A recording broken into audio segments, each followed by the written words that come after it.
So our next panel is about how stories that shift our world and what does equality moonshot really look like when we share stories that can shape the world and shake the world. It's my immense pleasure to invite Veronica FERRES, the Oscar-nominated actress and a very powerful advocate for women.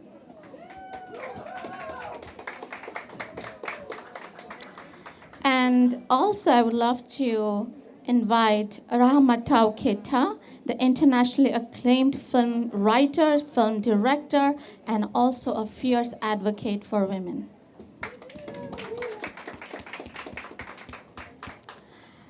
And last but not the least, he's from my hometown. I'm representing, I feel so proud. My hometown has a really, really big presence here today. NILA MADHAB PANDA, the Indian film producer and director, and a very, very powerful voice for social change in India and internationally. Also, we have Jacqueline Isaac, the international human rights lawyer and vice president of Road to Success. I'm not sure if she's here or not. I think she's here. I can see her. She's right on time. Always, because she has a lot to say. Egyptian timing. Yeah, I know. And I'm Rupa Dash. I'm the CEO of the World Women Foundation. And super excited to be here for the first time, launching the World Women Cons agenda. And also we are super excited as we launched our Create Her Fund, supporting 50 women filmmakers to travel and showcase their film all around the world. Thank you so much for your patience and time in spite of all the busy things that are happening. So, as we start this session, there is a lot that has been happening, as we know. Maybe we can start with a question that's in everybody's mind. In an industry, as we are all obsessed with what sells, and I think that's what we are seeing. What sells is what we set the worth of a thing by what it sells. How do you champion stories that challenge but not just entertain? Who would like to go first? First of all, hello to everyone. I love the wonderful introduction. Thank you so much. It's too much honor. I was only playing the female lead in an Oscar-nominated movie and not me personally. It's very important for me to be correct. The challenge we have as producers every day, I think it's really to trust, as a female producer, your intuition. If you think there is even the smallest story that touches you so deeply that you decide to spend at least 3 to 5 years of your life with the story, with the background, with the research, with the filmmaker. And if you ask yourself, why do I have to tell this story in these days? Then jump in. And this is all about the truth to your own emotional connection. And if you feel this, you can find, with your passion, the right people to support you. So it's a challenge in these days, more than ever, to finance independent films, especially after Trump's terrorist announcement. But the best way is the combination of soft money, tax rebates, and equity. And to persuade equity investors, you have to be so much stronger in these days, and to make them trust your vision. And some people, like on the panel before, they're just so interested to support movies that are award-winning, and others are really relying on making a lot of money with it. So approach everyone, look at them, approach them, what they are looking for, and sell it with all the passion you have. And find small stories that have a global impact. And be true to yourself and find people who share this vision with the DOP, who is so important for the director. Let the director pick the DOP to support the director. It's about his vision. And if you find all these people, every crew member, every HOD, every cast member, to be as true as possible, then you will succeed. Thank you. That's a great response. Anybody else would like to add anything? So you mean about the stories? Yes, I mean, like how do you stay true to your story when the industry is so focused on what sells? Okay. In Africa, things are very complicated. I always, when I go in festivals, I used to hear that they say we are looking for new stories, we are looking for new things, and so on, and we never see them. They just talk, they just say it, we never see them. And things are complicated. Why? Because, for example, for women's stories, you know, our original cultures, we are matriarchal. The women in Africa have a power nobody have in the world, women. And we have the patriarchal of Islam. We have Islam religion comes from Middle East in Africa, from Egypt, first Egypt in Africa. So we become, a lot of us become Muslim, and the patriarchal of Muslim, and then the Western countries come to colonize us for slavery and colonize us. So they're patriarchal too. So it's very complicated because we always have to, how you say, jongle. Yes. From our heritage and the others patriarchals, which are for centuries now. It's a part of us because some of our countries were Muslim for 1,000 years.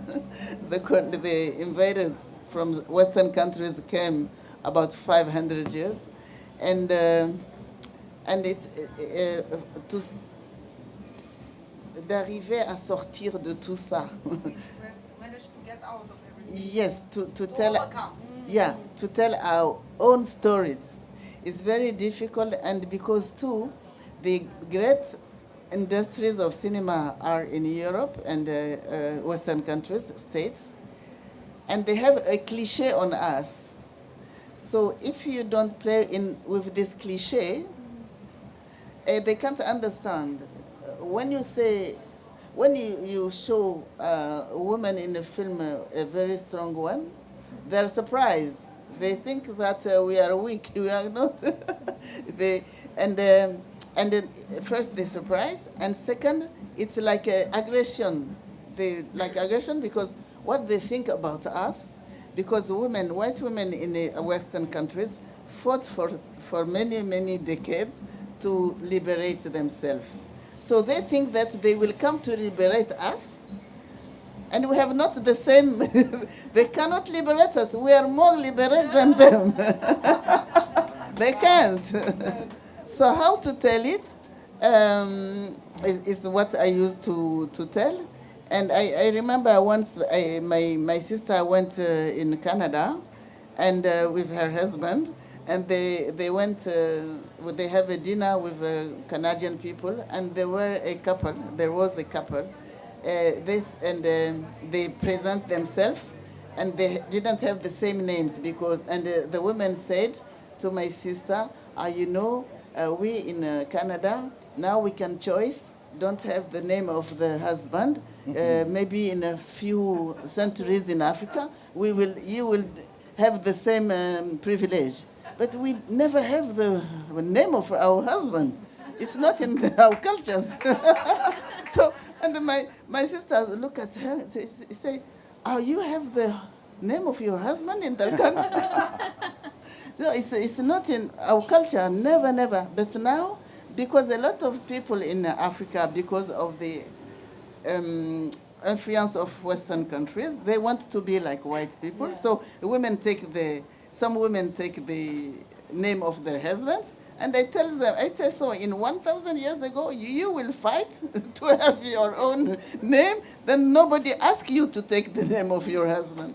So I think it is the challenge, and maybe it is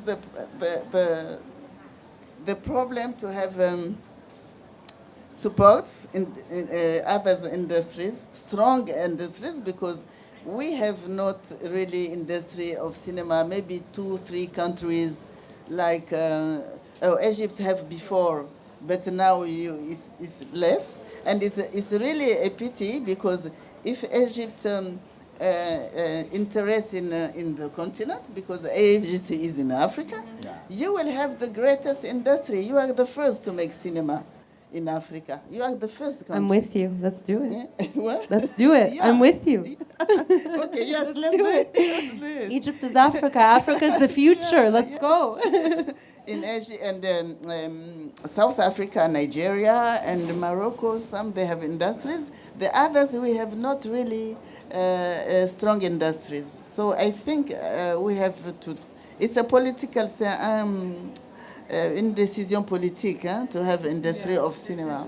So, and we have to fight for it. And they think it's the women again who will fight, and we will win. Yeah, on va gagner. Thank you. That was like a great point. I think we were having a little bit of side conversation with NILA about perception, about female gaze. Maybe you can add something to that. Well, similar to that, I come from a land of gods and goddesses. So even your deity, your gods, also we talk about women god, gods and goddesses. And from that land, what you see in last few decades, what has changed not to have so much of stories. Last year, we made about 1,900 films in India. But if you see the percentage of women filmmaker or women-oriented story, it's hardly you can see anything. It's only last year, there were three art house cinema, which made a round from Cannes to Oscar everywhere. But these were funded by mostly Western countries. These are independent films. When it comes to selling tickets or talking about box office, I would say it's zero. Now, here is the point, that why we don't make mainstream film which can sell ticket, and we make these art house cinemas cater to Western audience, which is where I have an small opinion where, say, country like Africa or India or Bangladesh. So sometimes we create pieces which is seeing feminism in a very Western gaze, then going deep-rooted to our own stories. The moment we go deep-rooted and talk about our own stories, our ways, maybe a small story, then things will move immediately and people can correlate with their stories, not looking at how Westerners see your women or the perception. I mean, one of the beautiful dialogue, I loved it. Last year there was a film which says, when women become wise, the world calls mad. Okay, so this is what people will see as, So I think that's where we have to shift and be more rooted. Then I think the world will be a better place to live. You can see more equality once you bring those stories out. I started my career as a documentary maker. First 2 years, I was shooting in Algeria, Uganda, mostly in Africa, some of the West African country and Southeast Asia. That was a point of time, beginning of the century. I had witnessed how women shifted from coming out of home and becoming leader, but we don't see those stories. Those are the stories once we speak. These are entertaining, and also then we can see more heroes. That's when you see the what you call entertainment, yet they become leader. What I mean by saying that ultimately you make stories that sells tickets. Look at these two Hollywood film, I'll say, Promising Young Women for that matter, or Gone Girl, how they work. And these are films we need. I would also add that we should be disruptors. Let's disrupt a bit. My mother, I talked about her earlier, she has a Christian Arabic-speaking television show in Egypt. So already she is the double minority. She's a woman and she's a Christian in Egypt. And she decided to disrupt through media. So she pushed the door open through satellite. And she started to speak about things that no one would dare to speak about. Like, what if we don't force our children into arranged marriages? Why not let them choose for themselves? Do you know that that's not just going to be good for them, but it will be good for you? And she starts challenging. So I would say that for storytelling, let's disrupt a bit. Yeah. And let's not be afraid of engaging with men like yourself. Because yourself, my husband who's in the room, so many men that I have seen empowering women, that want to stick with the stance of how can I empower her? I believe in her. I know she's the pillar of my family. I know that means she's the pillar of society. There are so many men that are advocates. Why not work with them? Why be afraid to engage with them? But there are two less. This is an example. Yeah. Look at the Yeah. audience. Yeah. You are here. What's your name? Simon? So this is Simon. Thank you so much for being here. Point taken. There are amazing men out there to support us, and they want equality, and they want our inspiration, and they profit from our emotional access to our intuition. The smart ones, but there are too many idiots around. So to all the men here, can you please stand up and can we give you a little bit of an ovation? Will the men stand up? Let the men rise. Let the men rise. We need you. Let's not be afraid to engage with you. We need you. You have voices to support us, and let's disrupt a bit. Yes. You want to add something? No, I think let more women have the checks so that men also can convert it into that. No, I think that it's important that to share our stories, and don't afraid of because sometimes they say, "Oh, is it universal?" We are all universal. Universal is to be in this world. So if you tell your stories deeply, what you think it's authentic and honest, it is, of course, it will be universal. So don't afraid and don't try to do like others, like what is done, because we have to be original. We have stories, and don't afraid to have women's stories. Some they say, why you say women's story? We have not the same sensibility. Even two boys have not the same sensibility. So we have to show it and to show the light. That's a very powerful statement, and that's a really good way to kind of move to the next theme, which is about responsibility. You know, we are coming to Cannes Film Festival. I think we are all here to showcase our work, to show what we are great at, but what responsibility do we come with too? Is there is a social impact agenda? Is there is like a cause that is close to your heart that you think the world should know through your story? Yeah, I think responsibility is powerful. To understand that it's not just that we're here in the industry. It's not a privilege. This privilege comes with responsibility. And in front of God and in front of everyone, we have that responsibility. We need to take that on to understand that we have to be the hands and feet that actually shift things and not be afraid. I want to see a shift in Cannes. I am really challenging us all to shift the narratives here. I want the more true, authentic stories from around the world, from Africa, from everywhere around the world that share the true light, the light in the midst of the darkness. And I think that that is powerful because we are living in an age today where systems are being disrupted. This whole industry is shifting. Let's just be real. The whole industry has shifted. As you said, Rupa, in your agenda, it's completely shifted. AI, so many things have come to the world that are disrupting. So in the midst of an opportunity of disruption, what are we going to do? How can we disrupt the narrative and shift with the responsibility?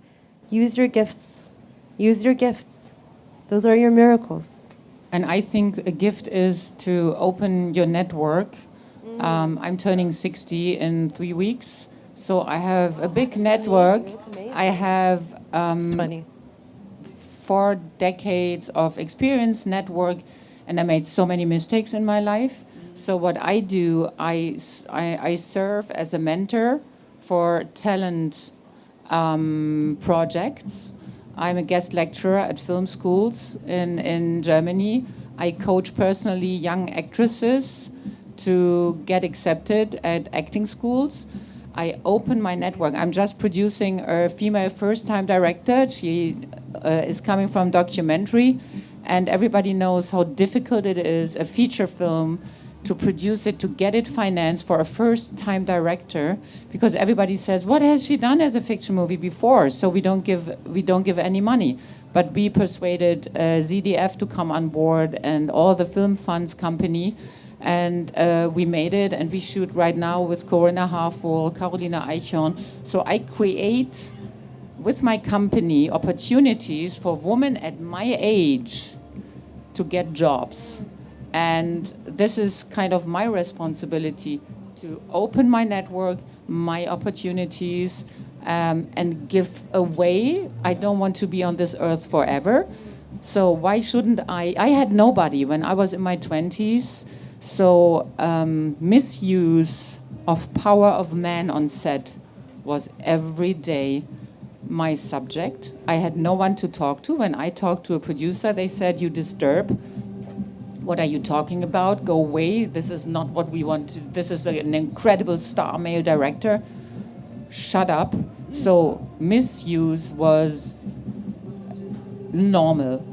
And I had nobody who supported me. So I opened my network, my company, my heart, to support young actresses and young producers and young writers and young directors. At film school, I pick them and bring them to my company or produce projects for them. And I think everyone who is over 30 should do the same to protect a young generation and to give them opportunities that we didn't have. Beautiful, I love it.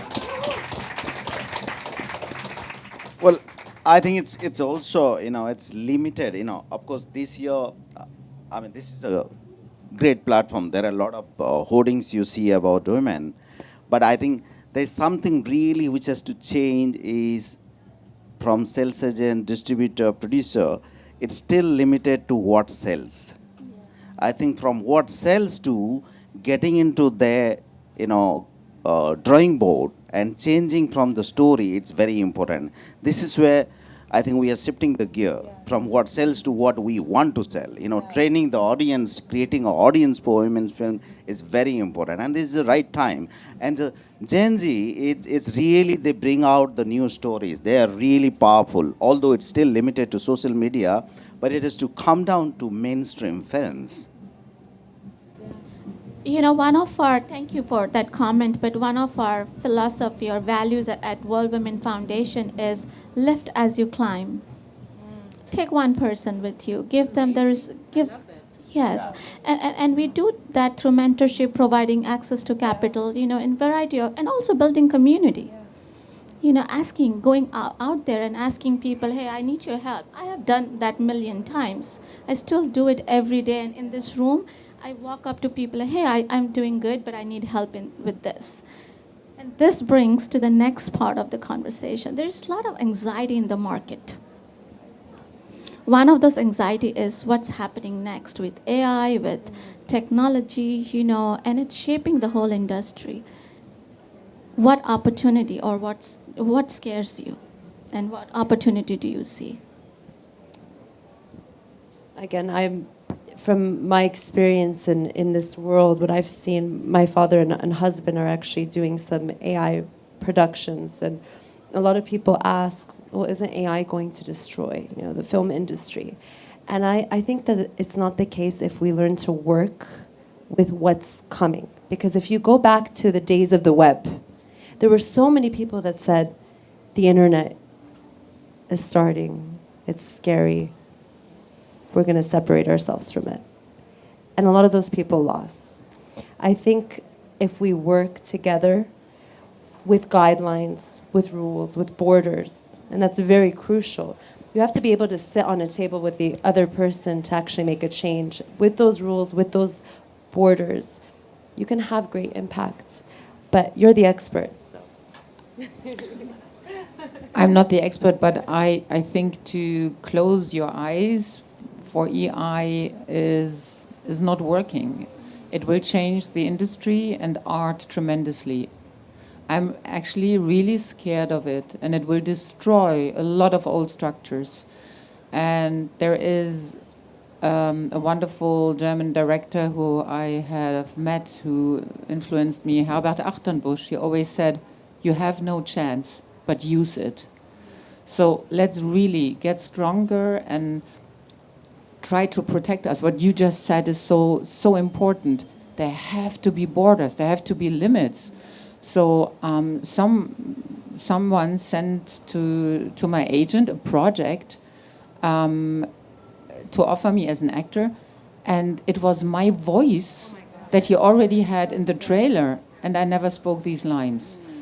So this is just a little thing that showed me how misuse will destroy truth.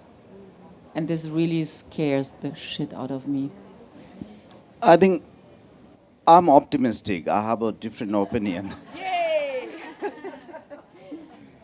Well, I bring back another Hindi cinema dialogue, which says, "Barta bacha ek chalang lagaega." What it means is, a teenage kids will make one jump. He might break his leg, he might break his hand, but that happens. This is the time we are living in. It's truthfully anxiety, depression, hyperness, ADHD, everything you see around. But that's what it is. Fear comes from confusion. Once you confess, you are a strong person. And I really, if you ask me personally, I'm not bothered about AI or anything. It is just this time. If you remember from 35 from the reel to television to digital to OTT, every time that happened, we were scared. Oh my God, what's going to happen? Cinema is going to die. The story is going to die. No. We are humans. We evolve from different things, and technology always makes us stronger only. And I'm sure there is a way. I'm sure there is an approach. I'm sure there is a story which will speak, and after 10 years probably will say, oh, something good happened. So just to say I'm optimistic. Yeah, that's a good note to end the panel with, but with some last fireside questions. I'll start with Veronica. I know she has another thing to go to. What is one German word you wish the world should use more? One German word. I love the word Zeitgeist. Zeitgeist means the spirit of the time. That means it mirrors where art stands, where the people stands, where technology stands, where storytelling stands. Zeitgeist is a beautiful word. It comes from the Yiddish, and I like this word a lot. Beautiful. Rahmatou, maybe for you now. One African proverb or saying you live by. An African proverb, You really live by.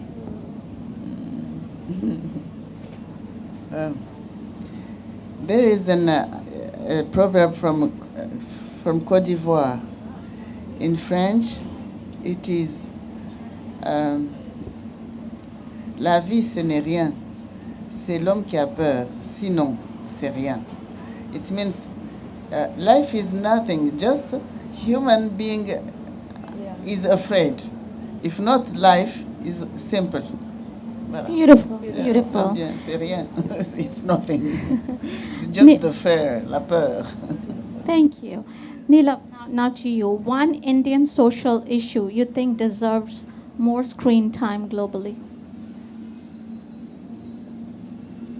Oh Lord, but yes, I think it's a developing country, and that's, I would say, climate change, because we need to balance out our carbon emission and think really for the future, because we are a densely populated country and we need to bother about the future. And I mean, population I always say it's an asset, it's not a problem. But how you treat the population is important, and that's directly linked with climate change and your environment. Beautiful, beautiful.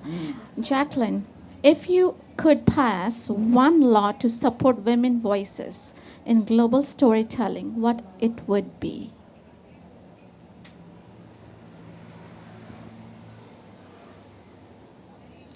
I would actually require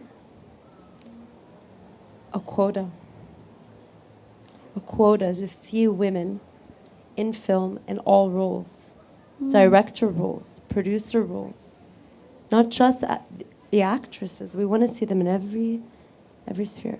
That's what I want to see. Beautiful. That's a beautiful way to end the panel. We need quota. Let's do That's it. what- yeah, let's so do it. who wants to? Let's do it.